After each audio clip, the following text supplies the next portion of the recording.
show, everybody. Yeah. He might have a weapon on him. For your protection, I'll pass him. It's my job. The one show my girlfriend doesn't have to, and that's what happened. How you doing, guys? Fantastic. I'm so glad to be here. There was a couple right here that I was going to tell a joke about, and then last time somebody told them. So do you guys remember when you were younger and you did something bad, like you got a bad grade in school or you stole a car, something like that, and your dad looks at you and says, you know what, son and or daughter, I'm not mad, I'm just disappointed. That's kind of how I feel about the Cincinnati Bengals this season. Apparently we have a room full of Bengals fans, all right.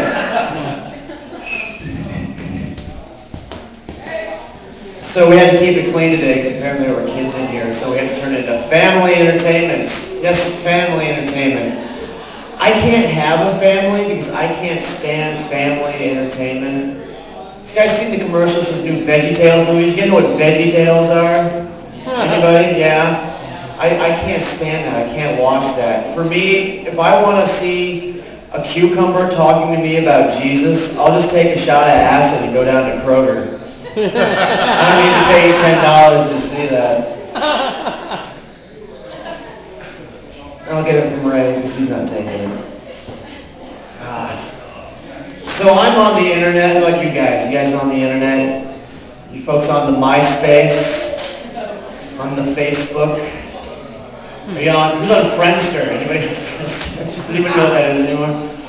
I don't know about you guys, but I have friends who are on the internet so much that they're using like internet abbreviations in real life. I had a roommate in college from watching Fletch on TV. All of a sudden he decides he has to go to the bathroom. He's like, oh, gotta get up, BRB. So I stuck out my leg and tripped him. LOL! Yeah, quit using internet lazy to replace real life lazy. That's all there is to it. Yeah. So I work for a cell phone company. I can't mention the name, but there's about 40 people behind me right now. You can't see that.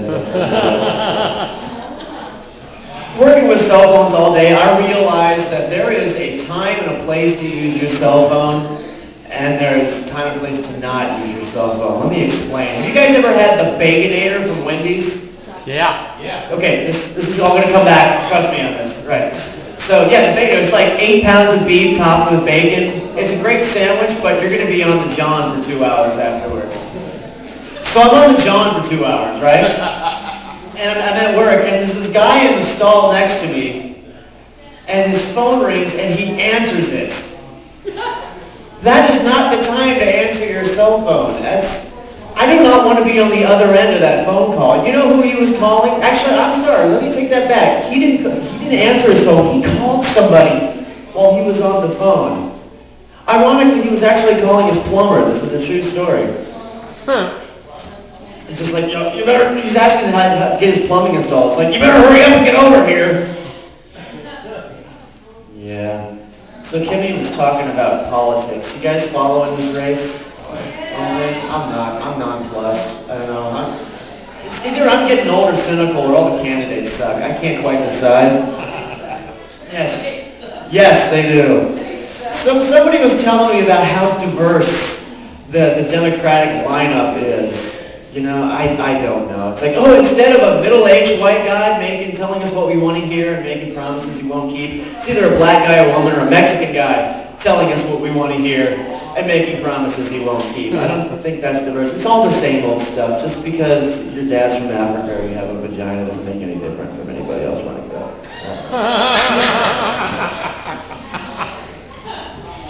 And let's face it, you know, with American Idol, like the most popular show on TV, the fact that you just ought to nominate Mitt Romney and John Edwards and just make it battle of the haircuts, and we can all vote through text messaging or calling. Because that's really, let's be honest, that's really just what we want to do. We can't be bothered to take a day off from work to go down to church and cast your ballot. And we're too lazy for that.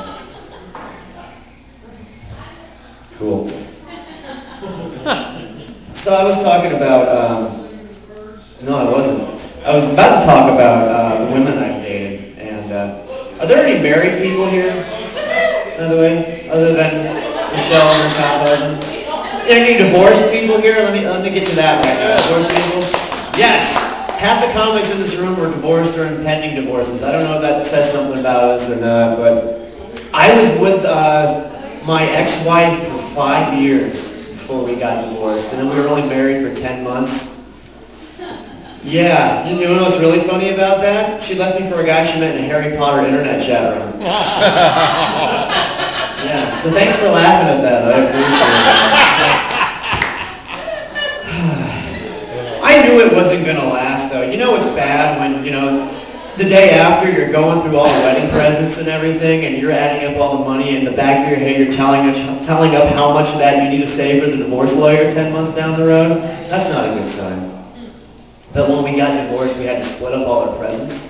You know how it is? You split up everything you owned, and we didn't have any kids or anything like a house or anything, so it kind of worked out nice. And I thought it was a fair trade. She got the George Foreman grill, and she got the record collection, and I got a drinking problem. I got to live with my parents for 7 months, so it was a nice fair trade. Dating is no easier. It's no cake walk in the park either. It's no cake in the park.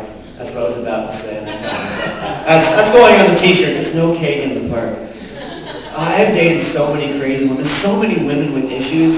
Seriously, one right after the other, just one right issue. It's like at some point on the second date, I'm going to have to do like a psychological evaluation. It's like, do I ask her where on the doll did they touch you? Before the salad or after? Is this, I went on this second date with this one girl. We went to the Olive Garden because I'm classy. And I'm looking at the menu trying to decide what I want to eat, and I look up, and she looks me dead in the eye. True story. Looks me dead in the eye and says, you know what?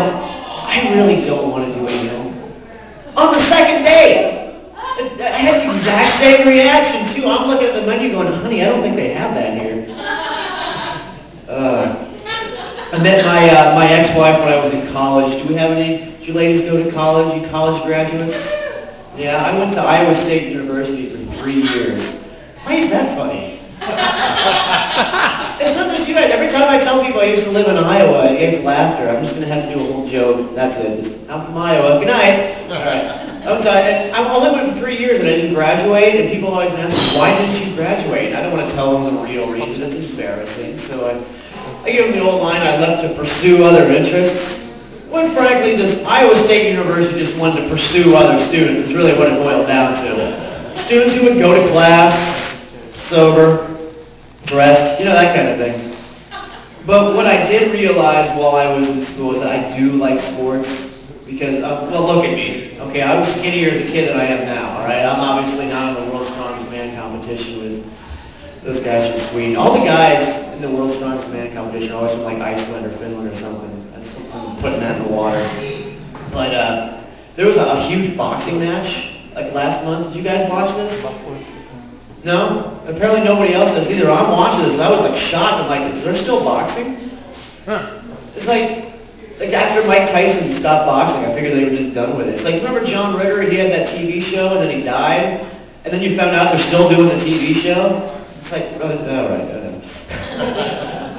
But when I was a kid, I was terrible at sports. And it's like even just playing games in your friend's backyard. You guys remember freeze tag? Everybody's played freeze tag, right? I don't know if your freeze tag experience was like mine when you're running around in your friend's backyard and they tag you and you're frozen for 3 hours while everybody else goes inside and plays Super Nintendo. That was my freeze tag experience. And then junior high and high school, when we're playing kickball, because apparently my school didn't have enough money for real athletic equipment, so we just played kickball. And I had as much, if not less than, athletic ability than the retarded kids in my class. But no, when Tommy with Down syndrome gets up to bat, it's like, oh, it's okay, Tommy, do your best. Just, nobody's going to make fun of you, just try your hardest. But when I get up there, hey, so-and-so, move in! I don't think it's fair that just because my mom didn't drink when she was pregnant, that I should be treated any differently than anybody else. And with that, I'm Sullivan Smith, ladies and gentlemen. Thanks for coming out and hanging out.